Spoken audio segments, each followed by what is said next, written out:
Orang itu bisa patah hati karena dia kecewa pada orang lain. Kekecewaan ini muncul karena sebelumnya ada harapan pada orang lain itu. Kalau kamu tidak terlalu berharap, ya tidak terlalu kecewa. Semakin besar harapan, semakin besar kekecewaan.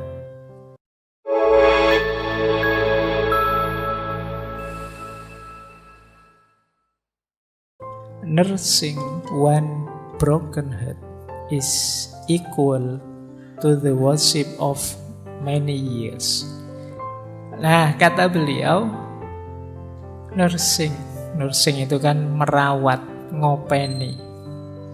Orang yang patah hati, one broken heart, orang yang kecewa hatinya, orang yang gelisah galau, itu setara dengan ibadah bertahun-tahun. Jadi maka bulan ini kita latihan ngopeni orang-orang yang patah hati.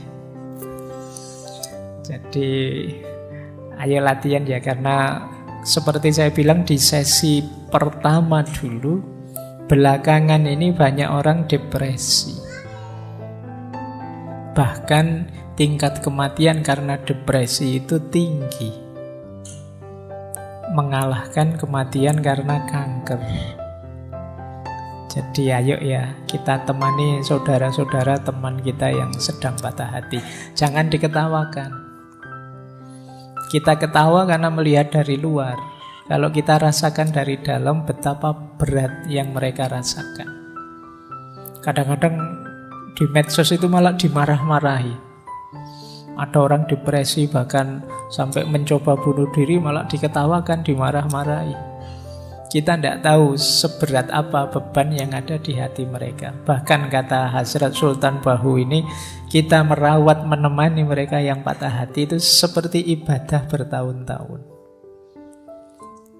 Jadi ayo diperbanyak ibadah ya. Antara lain ngancani saudara teman-teman kita yang sedang patah hati. Mereka ini ada di fase-fase harus sering kita temani. Karena kalau sendirian biasanya ya mereka tidak kuasa menaklukkan diri mereka sendiri. Kata Imam Syafi'i, ketika hatimu terlalu berharap kepada seseorang, maka Allah timpakan ke atas kamu pedihnya sebuah pengharapan. Supaya engkau mengetahui bahwa Allah sangat mencemburui hati yang berharap selain Dia. Maka Allah menghalangimu dari perkara tersebut agar kamu kembali berharap kepadanya. Nah, ini coba kamu pahami maksudnya Imam Syafi'i ya. Orang itu bisa patah hati karena dia kecewa pada orang lain. Kekecewaan ini muncul karena sebelumnya ada harapan pada orang lain itu. Kalau kamu tidak terlalu berharap, ya tidak terlalu kecewa. Semakin besar harapan, semakin besar kekecewaan. Besarnya harapan menunjukkan kemelekatan. Jadi kalau harapanku padamu sangat besar, itu kan berarti aku tidak bisa dipisah darimu. Nah, siapa yang jargonnya kalau sedang berduaan, engkaulah segalanya, engkaulah jenis-jenis gini itu. Harapanmu terlalu besar kepada manusia. Hati-hati. Allah itu di situ pakai diksi cemburu. Di beberapa pendapat orientalis yang agak benci dengan kita, kata-kata cemburu ini dikonotasikan negatif. Padahal cemburunya Allah itu menunjukkan Allah sangat cinta dengan kita. Persis seperti kita, kalau cinta dengan seseorang, terus orang lain kok melekat ke yang lain, itu kan kita cemburu. Bahagialah kalau kita dicemburui oleh Allah. Berarti itu bukti Allah mencintai kita. Buktinya Allah cemburu apa? dipatahkan hati kita biar tidak terlalu melekat padanya. Nah, kenapa hati kita bisa patah? Ya karena kemarin terlalu melekat. Kamu terlalu berharap padanya, terlalu menginginkannya. Manusiawi, wajar kita memerlukan, membutuhkan orang lain, termasuk membutuhkan pasangan untuk mewujudkan mimpi dan cita-cita kita, tapi jangan terlalu melekat. Kemelekatanmu yang berlebihan, ya setara di situ efek kekecewaan yang juga besar. Nah, ini membawa kemungkinan apa? Kita terus lupa misi utama kita di muka bumi ini. Kita lupa kewajiban utama dalam hidup kita. Akhirnya hanya asyik melayani orang yang sangat kita harapkan itu. Alhamdulillah, oleh Allah ditegur langsung dengan cara dibuat putus. Akhirnya kita bisa lebih free, bisa sadar bahwa ternyata Allah cemburu ini. Alhamdulillah Allah masih cinta. Nah, jadi berarti apa? Ya ini memang peringatan yang pertama dari Imam Syafi'i, mbok yo jangan terlalu melekat. Peringatan kedua, sadarlah Allah itu sangat mencintaimu. Peringatan ketiga, ketika engkau patah hati, segeralah kembali kepada Allah.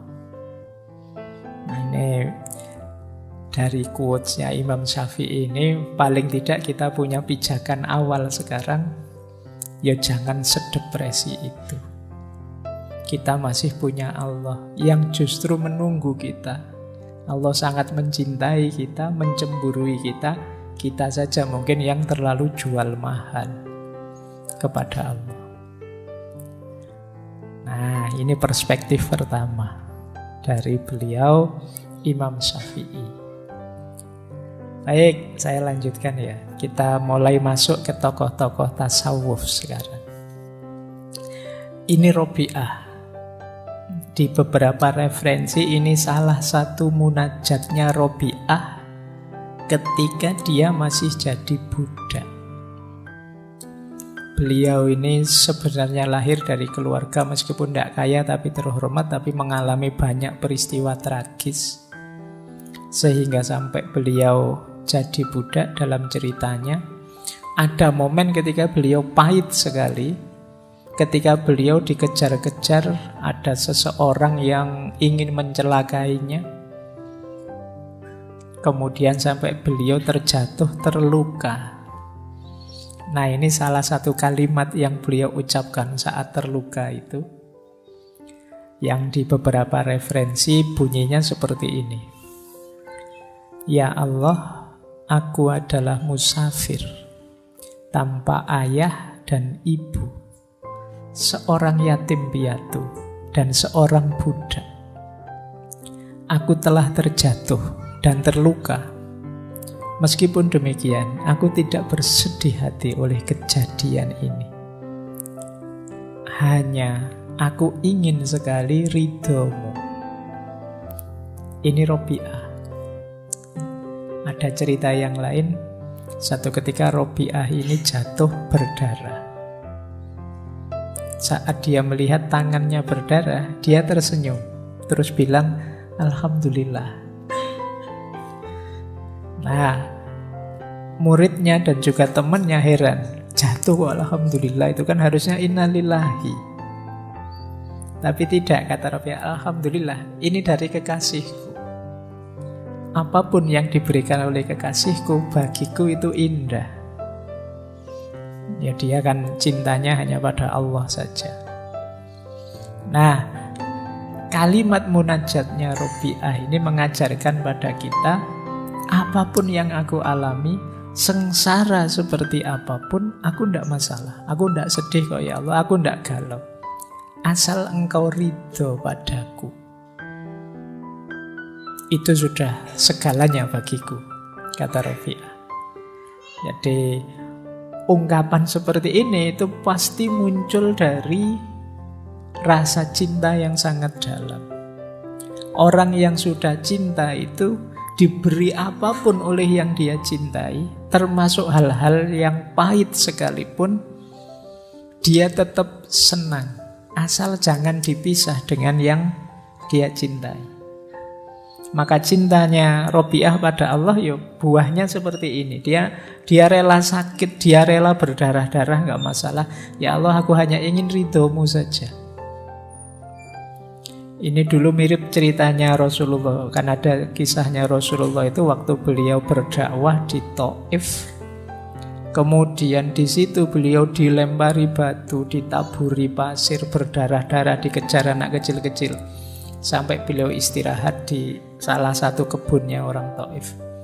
Yang di situ beliau bermunajat pada Allah, panjang sekali munajatnya, yang salah satu kalimat masyhur sekali di munajat itu, ya Allah, in lam takun wadiban alayya fala ubali. Jadi meskipun aku berdarah-darah seperti ini, meskipun begitu beratnya ujian ini, asal engkau tidak murka padaku ya Allah, aku tidak peduli. Nah, batin yang bisa seperti ini itu syaratnya memang batin yang sudah mencintai Allah.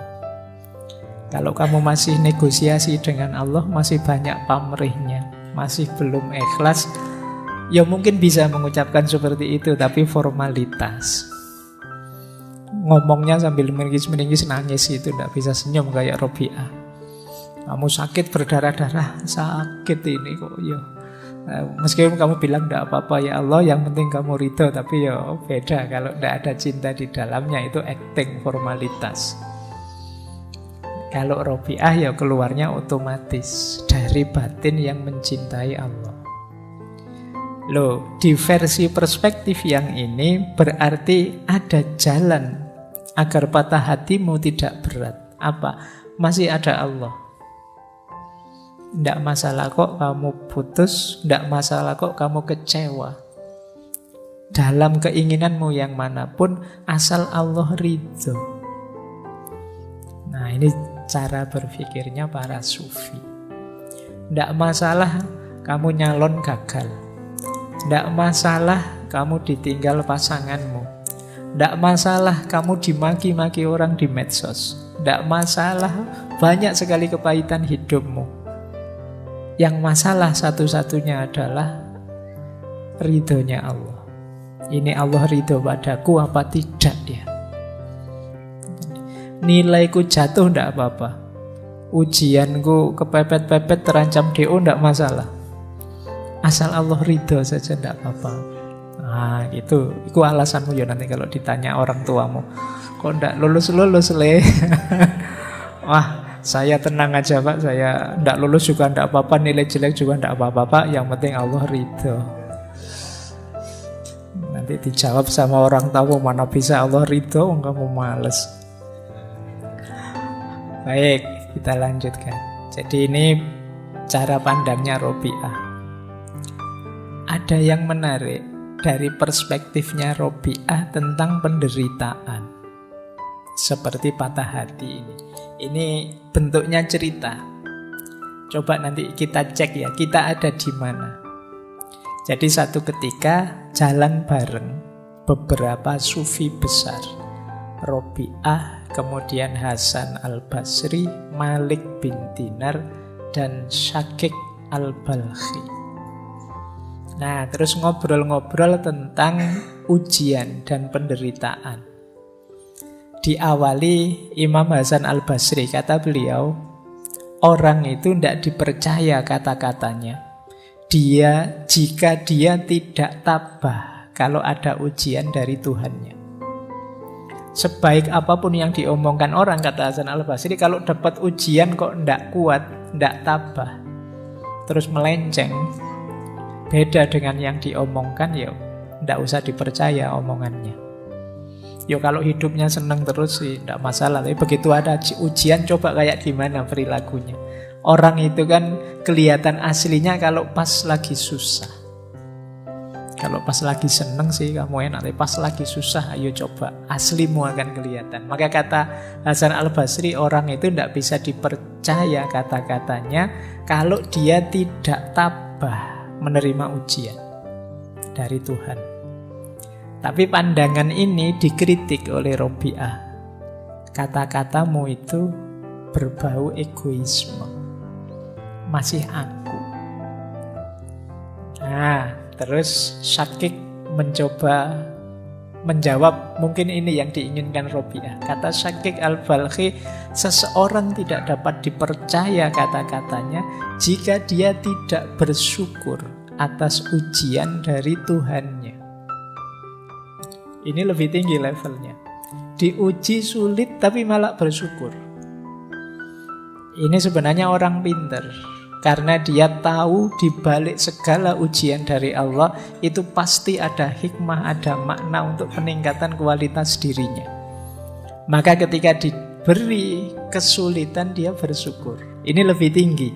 Kalau di Imam Hasan Al-Basri tadi agak defensif, bertahan. Kalau di Syekh Syakik Al-Balkhi ini enggak, dapat ujian malah bersyukur. Alhamdulillah ya Allah, Engkau beri aku ujian. Tapi kata Robi'ah, masih belum. Kita butuh yang lebih baik dari itu. Ini sudah luar biasa, ternyata masih kurang tinggi. Nah, Syekh Malik bin Dinar masuk. Kata dia, seseorang itu tidak dapat dipercaya kata-katanya jika dia tidak gembira atas ujian dari Tuhannya. Ini lebih tinggi. Kalau ini ketika dapat ujian malah gembira, malah alhamdulillah. Seperti Robi'ah tadi, seneng aku diuji oleh Allah, seneng aku hatiku dipatahkan oleh Allah ini. Tapi ya untuk nyampe sini saja berat. Tapi ini level tinggi memang. Di atas tadi tidak sekedar syukur, dia juga gembira. Itu pun Robi'ah masih belum. Jadi ada yang lebih baik dari itu. Nah, balik mereka bertiga tanya, terus gimana yang baik itu? Kata Robi'ah, seseorang tidak dapat dipercaya kata-katanya jika dia tidak melupakan ujian saat merenungi Tuhannya. Ini cara berpikirnya dibalik oleh Robi'ah. Kita itu kan ketika dapat ujian baru ingat Tuhan. Tapi kalau diribu dibalik, ketika kita ingat dekat dengan Tuhan, kita siap menerima apapun termasuk ujian.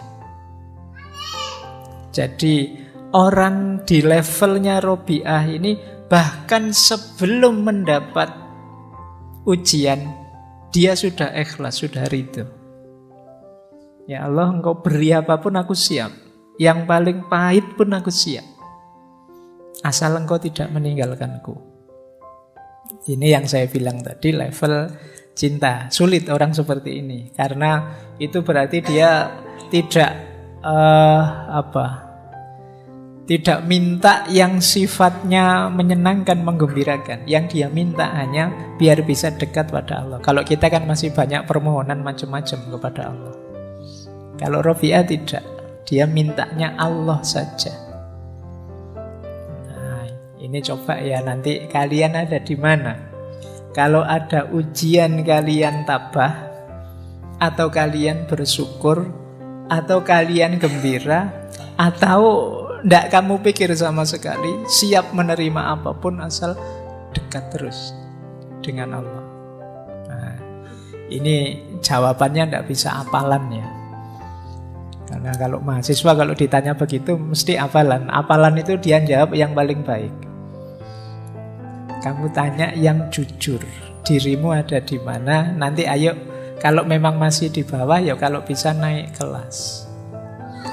Jadi semula sih saya menarget tabah Pak kalau dapat ujian. Ya siapa tahu bisa naik level, bisa bersyukur, atau bisa gembira, atau sudah saya tidak mikir itu, fokusku Allah saja. Diberi apapun yang pahit, yang manis, ayo. Jadi ketika ingat Allah, siap menghadapi ujian apapun. Nah, baik. Ini pelajaran dari Robi'ah. Tadi ada pelajaran dari Imam Syafi'i. Kita sekarang dapat pelajaran dari Robi'ah. Yang pertama, bagaimana kita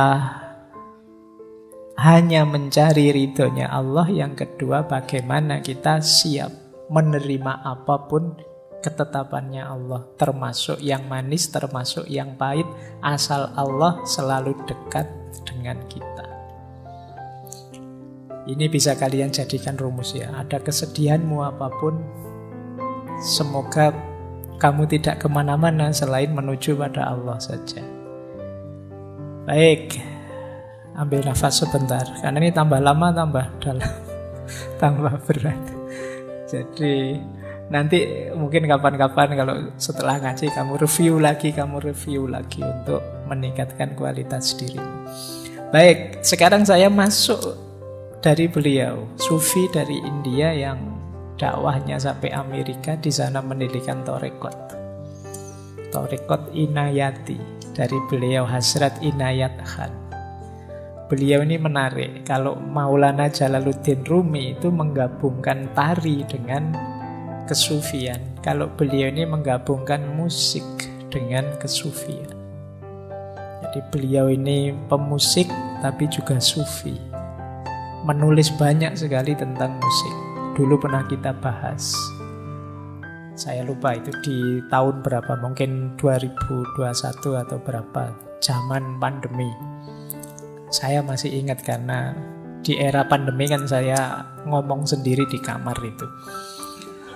Nanti, ya, antara lain ditemani oleh beliau Hazrat Inayat Khan ini.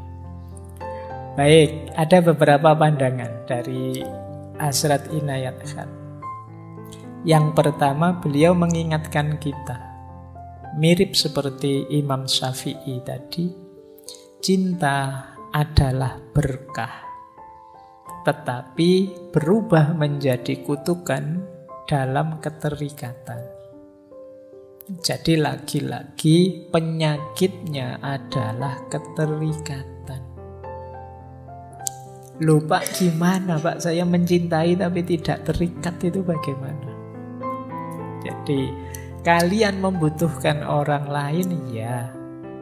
Kalian memerlukan orang lain untuk mendukung aneka kepentinganmu manusiawi. Tapi jangan terikat. Terikat itu berarti menjadikan dia segalanya. Kalau tidak dia, ya tidak. Kalau tidak ada dia, aku tidak mungkin bahagia. Kalau tidak ada dia, aku tidak mungkin jadi orang baik. Kalau tidak ada dia, aku tidak. Ini namanya terikat. Jadi tidak terikat itu alhamdulillah kamu mau bersama-sama denganku untuk bertauhid, menomorsatukan Allah. Tapi kamu tidak segalanya. Seandainya tiba-tiba ada peristiwa terus kita berpisah, yang penting aku tidak bisa dengan Allah saja. Nah, ini namanya keterikatan. Jadi keterikatan itu ketika yang selain Allah terlalu melekat di kita sehingga menghalangi kedekatan kita kepada Allah.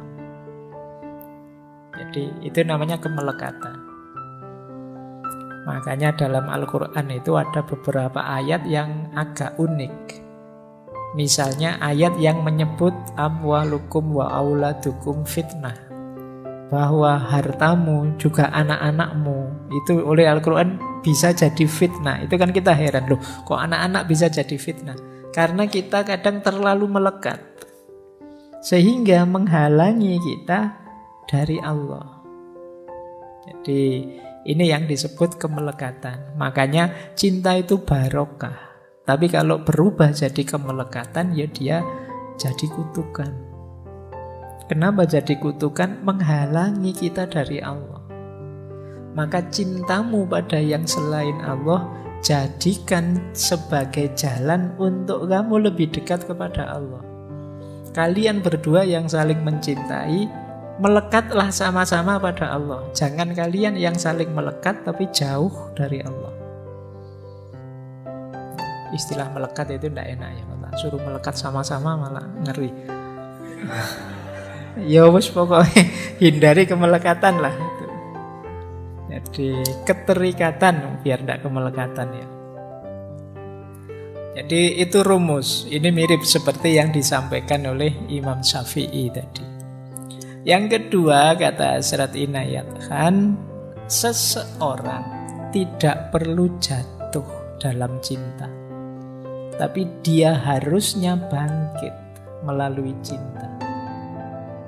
Nah, mulai sekarang boleh kalian merevisi istilah jatuh cinta. Ya, kalau bahasa Inggris itu fall in love. Ini juga sudah diinisiasikan oleh Erich Fromm. Jangan fall in love, tapi standing in love. Jangan jatuh dalam cinta, tapi tegaklah dalam cinta. Standing in love. Tegakkan cinta dalam dirimu, bukan kok kamu jatuh karena cinta. Jadilah manusia sejati yang menghidupkan cinta, bukan orang yang kalah dan jatuh karena cinta. Jadi jangan falling in love, tapi standing in love. Nggak tahu bahasa Indonesianya standing in love itu apa ya. Ya pokoknya aku siap menegakkan cinta bersamamu. Nah, bukan aku jatuh cinta padamu. Jadi biar sama-sama tegak.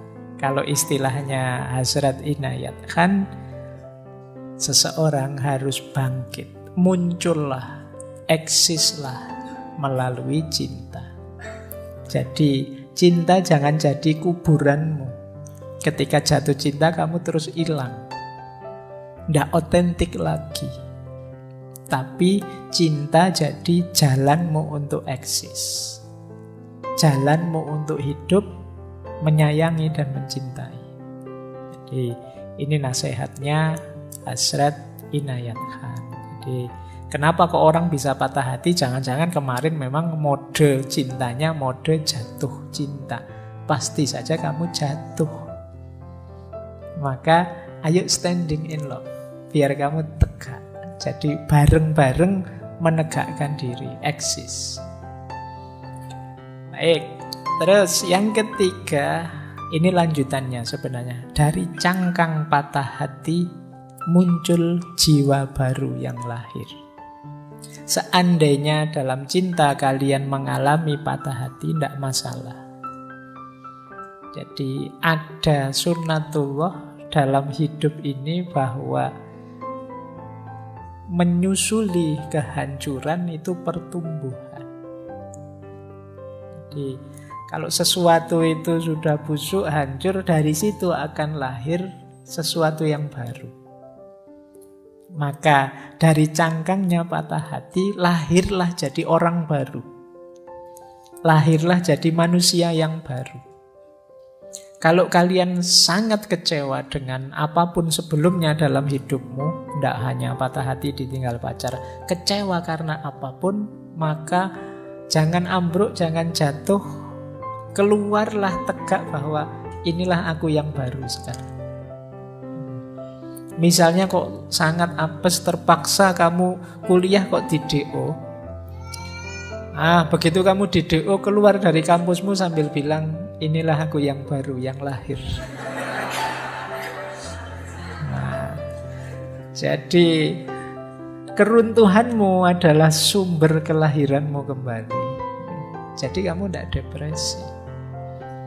Ditinggal pasanganmu juga begitu. Begitu ditinggal, ya sudah, sekarang aku sendiri, berarti inilah aku yang sekarang baru, yang tidak kayak kemarin, yang tiap hari stres karena ngeladeni kamu. Sekarang aku bebas.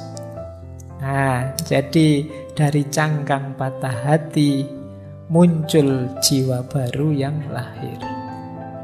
Hidup itu kan selalu ada sulitnya, selalu ada jatuh bangunnya. Ketika kamu jatuh, jadikan itu titik tolak kelahiran yang baru. Ya kalau kamu sukses, jadikan titik tolak untuk semakin tinggi, semakin mengembangkan diri. Jadi sebenarnya tidak ada alasan untuk kamu jatuh terus-terusan, sedih terus-terusan, depresi terus-terusan. Lahirlah jadi orang yang baru. Banyak orang yang depresi karena jenuh. Beberapa bahkan sampai mengakhiri hidupnya sendiri dengan alasan yang tidak jelas. Karena dia jenuh, merasa hidup kok kayak gini lah, padahal itu enak. Ada artis yang kaya, yang ganteng, yang cantik, tapi mengakhiri hidupnya. Alasannya depresi, jenuh dengan hidupnya. Nah, mungkin kalian perlu latihan ini. Jadi kalau kamu jenuh dengan hidupmu yang versi sekarang, bikinlah versi baru hidupmu. Kamu ingin seperti apa? Dan itu sangat mungkin. Karena yang menguasai hidupmu kan dirimu. Manusia itu paket potensi, bukan paket jadi. Kamu ingin jadi apa saja bisa. Kamu ingin jadi orang seperti apapun, tinggal kamu latih, kamu bentuk dirimu. Kalau kamu jenuh dengan versi dirimu yang sekarang, bikin versi baru. Yang kamu inginkan yang bagaimana?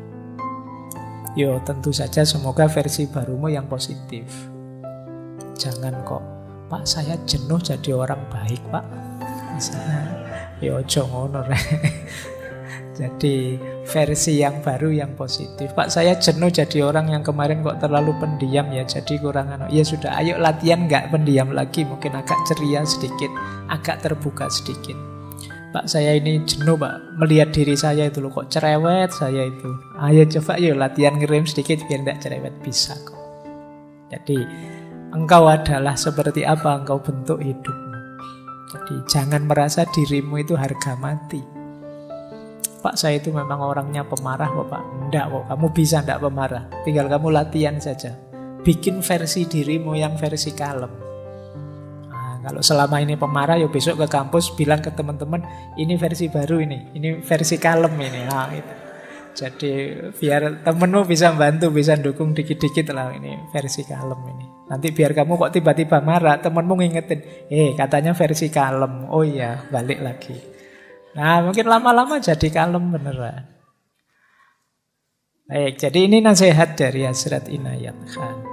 Jadi dari cangkang patah hati, lahirkan jiwa yang baru.